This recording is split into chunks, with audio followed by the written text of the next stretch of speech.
მე რო ჯანმრთელი შვილი მყოლოდა ალექს, მე არასოდეს ემიგრაციაში არ მოვხვდებოდი. ექიმი თამარ შელია არის დღევანდელი გადაცემის სტუმარი. მე მყავს შეზღუდული შესაძლებლობის მქონე პირის შვილი, რომელიც დაიბადა დაუნის სინდრომით და მომსახურებებით სარგებლობს დღეს გიორგი აქ, რისი საშუალებაც არ იყო საქართველოში. აბსოლუტურად ყველანაირი პროცედურები, კვლევები, სამედიცინო ჩარევები 200,000 გადაცილებული ოპერაცია უფასოდ. სახელმწიფო როგორც წამლებს უზრუნველყოფს ყოველ თვე, ვეკავ უბრალოდ აფთიაქში, ვეუბნები სახელს და გვარს ჩემი შვილის და გამზადებული პრეპარატები მხვდება.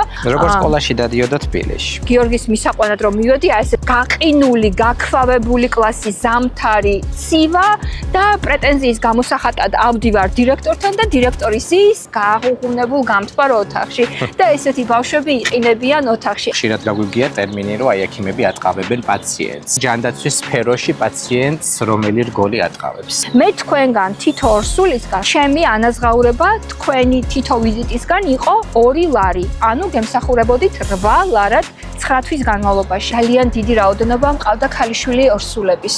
ეს პრობლემა ქონდა, რომ ქალიშვილი იყო და ვერ ხვდებოდა როგორ შეიძლება და ეს მომხდარიყო. თუ დაგისვამთ არასწორი დიაგნოზი, რითაც შეიძლება რომელიმე პაციენტს ცხოვრება დაუბრიეთ. მადგება სამსახურში და მეუბნება რომ უნდა მოგკლა. ყველაზე მეტად ჩემი ჩადენილი აბორტები მაწუხებს. ამ ინტერვიუსთვის მთელი თბილისი დამსდევდა, მუშაობდით, ამიჭერდნენ. პაციენტებო, კარგად უნდა იცოდეთ და ამას ამდენი წლის მერე აღიარებას გავაკეთებთ.